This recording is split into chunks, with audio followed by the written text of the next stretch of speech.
کرنے کا موقع نہیں مل رہا ہے، کبھی نہیں کہا ہو، بہت کم نکاح تو کسی نے نہیں کہا ہوگا کس کہیں جگہ بیٹھ کر یار آج میری نماز چھوٹ گئی، یا آج میرا روزہ چھوٹ گیا، یا آج میری اتنے وقت کی نمازیں چھوٹ گئی ہیں، نہیں انسان ذکر کرتا۔ اور حالانکہ رب نے خود ارشاد فرمایا وما خلقت الجن انس الا لیعبدون، کہ میں نے انسان اور جن کو اس لیے دنیا میں بھیجا ہے تاکہ وہ میری عبادت کریں۔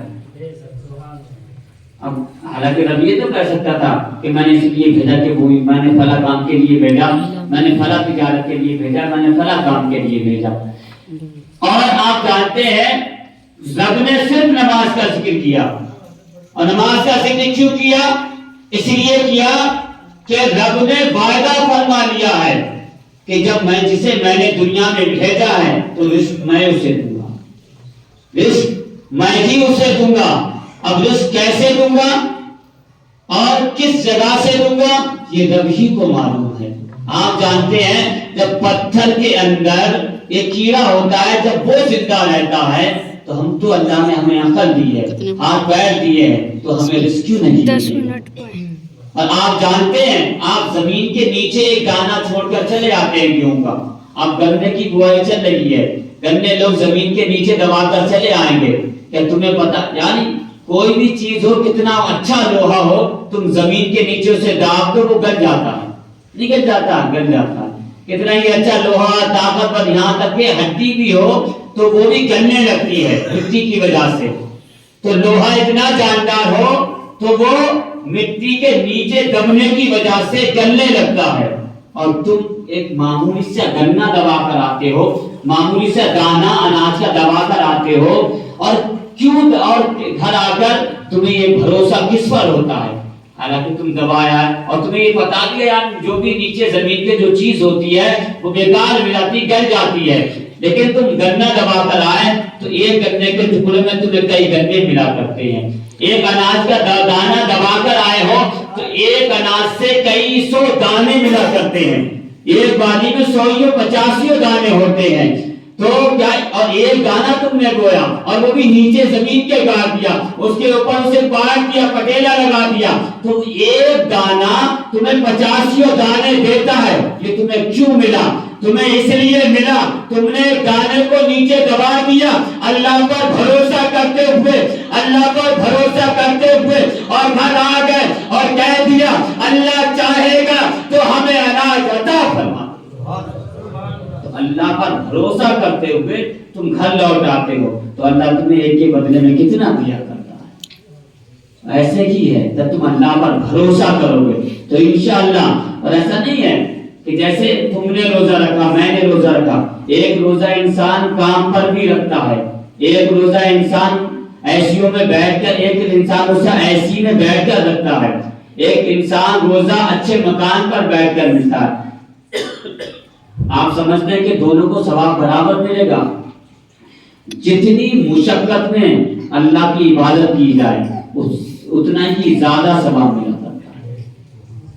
ایک انسان یہاں پر اذان پڑھے اور ایک انسان جنگ کے میدان پر کیا اذان پڑھے تو ثواب کس سے زیادہ ملے گا؟ حالانکہ الفاظ وہی ہیں، یعنی وہی الفاظ، اتنے الفاظ آپ یہاں پر پڑھیں گے، وہی الفاظ کیا میدان جہاں جنگ کا میدان ہوا، جو غازی جسے کہتے ہیں، جنگجو جو جنگ لڑنے کے لیے جاتے ہیں، اس سے پہلے جو اذان پڑھی جاتی ہے سب لوگ اکٹھا ہوتے ہیں اور اللہ جنگ کو کیا کامیابی دیتا ہے تو ایک اذان وہ پڑھی جاتی ہے اور ایک اذان مسجد میں پڑھی جاتی ہے۔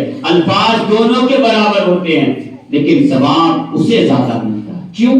یہاں پر انسان جب اذان پڑھتا نمازی کرتے ہوتے آرام سے کیا ہے کمرے میں کھڑے ہو کر یا مسجد میں کھڑے ہو کر اذان پڑھتا ہے، وہاں دربار کے خوف میں اذان پڑھتا ہے۔ ایسے ہی ایک انسان ایسی میں بیٹھ کر روزہ گزارتا ہے، ایک انسان جو ہے کیا ہے کام کر کے پسینہ بہ رہا ہے تو وہ روزہ کیا رکھتا ہے تو اللہ تعالیٰ اس کو زیادہ ثواب عطا کرتا ہے، کیونکہ اس کے مقابلے میں اسے پریشانی زیادہ ہے، اسے تکلیف بھی زیادہ ہے، اسے کیا ہے محنت بھی زیادہ ہے، تو اسی لیے اللہ اسے زیادہ ثواب عطا فرمائے گا۔ حالانکہ روزہ دونوں نے برابر رکھا، دونوں نے دن گزارا، دونوں نے برابر ٹائم گزارا، لیکن کیا ہے کیا مشقت دقت اسے زیادہ ہوئی ہے جس نے مزدوری کر کے روزہ رکھا، اس لیے جو مکان میں رہ کر روزہ رکھتا ہے اور جو جنگل میں کیا محنت کر کے روزہ رکھتا ہے تو اللہ زیادہ اسے زیادہ ثواب عطا کرتا ہے۔ لیکن ہمیں یہ احساس تب ہوتا ہے جب انسان دنیا سے جانے والا ہوتا ہے۔ آپ جانتے ہیں ایک انسان روزدار ہے، اب روزدار کے حالت میں انسان گناہ کبیرہ ہے، گناہ صغیرہ ہے۔ گناہ کبیرہ یعنی جس گناہ پر رب کی پکڑ ہو جائے وہی گناہ بڑا ہوتا ہے، اور جس نیکی پر رب کی بخشش ہو جائے وہی نیکی ہمارے لیے سب سے بڑی ہوتی ہے۔ یہ مت سوچو کوئی بھی گناہ چھوٹا سمجھ کر مت کرو، ہو سکتا ہے اسی پر پکڑ ہو جائے تو وہی تمہارے لیے بڑا ہو جائے گا، اور کوئی نیکی چھوٹی سمجھ کر مت چھوڑو، کہیں یہ سوچ رہے ہیں چھوٹی نیکی سے کیا کرنا ہے۔ تو یہ داعی پوچھ گئے یا رسول اللہ بڑا گناہ کون سا؟ تو کیا اللہ کے رسول نے ارشاد فرمایا جس گناہ پر پکڑ ہو جائے وہ گناہ بڑا ہوتا ہے، اور جس نیکی پر بخشش ہو جائے وہ نیکی سب سے بڑی بات۔ تو یہ کیا ہے؟ جس گناہ پر رب کی پکڑ ہو جائے وہ تمہارے لیے سب سے بڑا گناہ ہے۔ آپ جانتے ہیں روزے کے انسان جب روز رمضان کا مہینہ ہوتا ہے تو کبیرہ گناہ کرنے والے پر جس انسان نے ایک کبیرہ گناہ کر دیا تو اللہ کے فرشتے پورے سال تک اس پر لعنت بھیجتے ہیں، پورے سال تک اس پر لعنت بھیجتے ہیں، یعنی اس رمضان سے لے کر دوسرے رمضان آنے تک کیا فرشتے اس پر لعنت بھیجتے رہتے ہیں برابر۔ اور آپ جانتے ہیں اگر اسی درمیان یعنی اس رمضان سے دوسرے رمضان آنے تک پورے سال فرشتے لعنت بھیجتے ہیں، اگر اسی درمیان اس کا انتقال ہو گیا، اسی درمیان اس کا انتقال ہو گیا تو کوئی بھی نیکی اسے جہنم میں جانے سے بچا نہیں سکتی۔ یہ ہے گناہ کبیرہ کرنے کا رمضانوں میں، یعنی اگر اس نے گناہ کبیرہ کیا، میرے بات سمجھ میں یہ نہیں آتی جب سنتیں پڑھنے کا ٹائم تمہیں ملا کرتا ہے کیا نماز کو روزے کو عادت مت بناؤ، اس کو عبادت بناؤ۔ تو پتہ ہے کہ 5 منٹ کے وقت ملتا ہے تو ابھی کھڑا کر کے جن سنتیں ادا کریں پوچھ لیا جائے ان سے کہ وضو کے طریقے میں، تو جب یہ چیز ہے یہ تمہیں اسی لیے بتایا جاتا تاکہ تم سیکھو، تاکہ تمہیں کچھ معلومات ہو۔ یہ سمجھ میں نہیں آتا کہ خالی عادت کے مطابق آتے ہیں تاکہ لوگ پوچھے جمعہ پڑھ لیا، ہاں پڑھ لیا، کہیں ایسا تو نہیں ہے۔ تو کسی چیز کو تو اس کو عادت مت بناؤ، ایک ہوتا ہے روزہ عادت اور ایک ہوتا ہے عبادت۔ جو روزہ عبادت ہوتا ہے تو اللہ کے رسول نے ارشاد فرمایا اس نے صرف بھوکا رہ کر گزارا، اس پر کوئی ثواب نہیں ملے گا۔ جو روزہ عادتاً کرتا ہے، عادتاً روزہ مطلب اس نے روزہ گزار دیا، نہ کہ کسی چیز سے بچا، نہ کسی گناہ سے بچا، نہ کسی برے اعمال سے بچا، اس نے خالی صبح کو اٹھا اور دن بھر روزہ گزار دیا اور کوئی نیک چاہے برے اعمال سے نہیں بچا، تو یہ روزہ ہو گیا عادتاً، مطلب یہ ہو جائے شمار کہ میں بھی روزہ رکھتا ہوں۔ تو یہ ہے عادت، اس کی عادتاً اسے رکھ لیا، تو ایسا انسان صبح سے لے کر شام تک بھوکا رہا۔ اور ایک روزہ کا عبادت، ایک روزہ ہوتا ہے عبادت، اسی روزے کی میں بات کر رہا ہوں جب انسان روزہ رکھتا ہے، اگر گناہ کبیرہ اس نے گناہ کبیرہ ایسے عالم میں کیا رمضان کے مہینے میں تو پورے سال اللہ کے فرشتے اس پر لعنت کرتے ہیں، پورے سال اللہ کے فرشتے اس پر لعنت کرتے ہیں۔ جب لعنت کرتے ہیں اور اسی درمیان اس کا انتقال ہو جائے، یعنی رمضانوں کو اس رمضان سے ابھی دوسرے رمضان آئے نہیں تھے کہ اس پر اللہ کی لعنت ہو جائے، تو ایسے انسان کو جہنم سے جانے سے کوئی بھی نیکی بچا نہیں سکتی، کوئی بھی نیکی۔ اب وہ گناہ کبیرہ کون سے ہیں؟ گناہ کبیرہ رمضانوں میں کون کون سے ہیں؟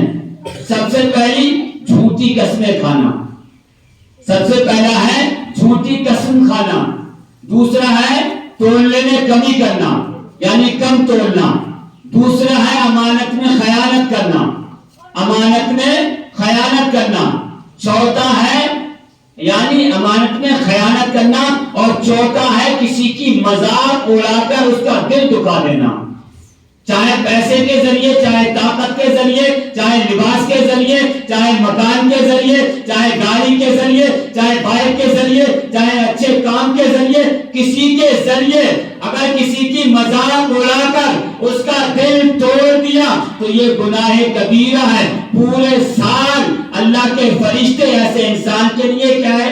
لعنت بھیجتے۔ اب یہ کتنی چیزیں ہیں۔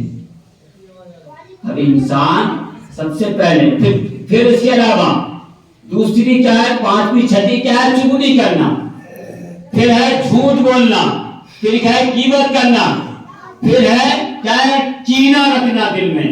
ایک ہوتا دل میں کینہ رکھنا، حسد کرنا، یعنی جیسے کوئی چیز ہے کینے کے طور پر آپ نکلے، آپ کو لگا کہ ہمارے ساتھ میں یہ غلط ہوا، حالانکہ آپ اس کے ساتھ وہ غلط نہیں ہوا ہے، لیکن انسان کینہ رکھتے ہوئے کسی کی برائی کر دے تو وہ گناہ کبیرہ، وہ کیا ہے؟ گناہ کبیرہ۔ ایسے گناہ، تو ان گناہوں سے، اور ماں باپ کی بے ادبی کرنا گناہ کبیرہ، ماں باپ کی بے ادبی کرنا یہ بھی گناہ کبیرہ ہے۔ تو جو انسان ان کاموں سے نہیں بچتا ہے، جو انسان ان گناہوں سے نہیں بچتا ہے، تو گویا کہ روزہ تو رکھ رہا ہے عادتاً، لیکن یہ روزہ عبادتاً نہیں ہوا، یہ روزہ عبادت نہیں ہوا۔ عبادت تب ہوتا کہ تو کیا ہے؟ گناہوں سے بھی بچتا۔ تیرے ہاتھ کا بھی روزہ ہے، ہاتھ کو بھی گناہ سے روکتا، آنکھوں کا روزہ ہے، آنکھوں کو بھی روکتا، کیا ہے؟ زبان کا بھی روزہ ہوتا ہے، دن بھر جھوٹ بولتا ہے، دن بھر غیبت کرتا ہے، ادھر بیٹھ جاتا ہے چوراہے پر، غیبت شروع ہو گئی، غیبت چل رہی ہے، تو میرے بھائی تو نے زبان کو بھی ناپاک کیا، اپنی روح کو بھی ناپاک کیا، اور کیا ہے؟ غیبت کر کے تو نے وہ گناہ کر دیا جس کی بخشش رب بھی نہیں کر سکتا۔ تو یہ ان چیزوں سے ہمیں بچنا ہے، اپنے ہاتھ، پیر، زبان، کان کا گناہ یہ ہوتا ہے کہ آپ جھوٹ نہ سنیں، یعنی نہ جھوٹ بولیں، زبان کا نہ زبان سے جھوٹ بولے، نہ کہ کوئی ایسی باتیں کرتا ہو، اور نہ اسے، اور کیا ہے؟ ساتواں آٹھواں گناہ کبیرہ تاش کے پتے ہاتھ میں لینا۔ رمضان کے مہینے میں تاش کے پتے ہاتھ میں لینے سے یہ بھی گناہ کبیرہ ہے۔ گویا کہ اس نے اپنے ہاتھوں پر خنزیر کا خون لگا لیا ہے۔ جس نے تاش کے پتے ہاتھ میں لے لیے تو اس نے ایک تو گناہ کبیرہ کیا، دوسرا کیا یہ کیا کہ اس کے ہاتھوں پر خنزیر کا خون ہوگا کب؟ جب سارے سنی میدان محشر میں اٹھائے جائیں گے تو ہم سب رب کی بارگاہ میں جب حاضر ہوں گے تو تاش کھیلنے والے کے ہاتھوں پر خنزیر کا خون لگا ہوا ہوگا، وہ ایسے عالم میں اٹھ کر جائے گا، ہم سب نبی سے مصافحہ کریں گے تو وہ بھی ہاتھ والا ہے۔ اب بتائیے جب اس کے ہاتھوں پر خنزیر کا خون ہو تو وہ کیسے مصافحہ کرے گا؟ اللہ۔ تو یہ ہے، تو ایک تو اس کا کیا ہے؟ آپ کو کوئی بھی گناہ ہو ڈبل کیا ہے؟ آپ کو گناہ ملتا ہے۔ ایک تو کیا رمضان کے مہینے میں کیا، ایک تو کرنے کا گناہ، دوسرے کہ آپ نے رمضان کے مہینے کا احترام نہیں کیا۔